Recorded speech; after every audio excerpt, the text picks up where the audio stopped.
Today, I want to talk about my daily routine. I usually wake up at 7 a.m. Every morning, I get out of bed, make my bed, and then I brush my teeth and wash my face. After that, I put on my clothes and go to the kitchen. I don't like to skip breakfast, so I always eat something simple, like eggs or toast. While I eat, I sometimes check my phone or listen to music to wake myself up. At 8 a.m., I head out to work. I work in an office, and it takes me about 30 minutes to get there. On the way, I like to look around and enjoy the morning. When I arrive, I turn on my computer and get down to work.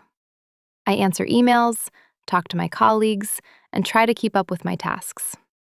At lunchtime, I usually hang out with my coworkers. We talk about our day and sometimes talk about our plans for the weekend.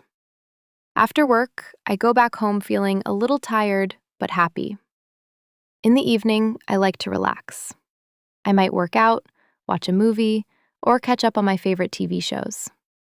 Before going to bed, I set up my clothes for the next day so I don't waste time in the morning.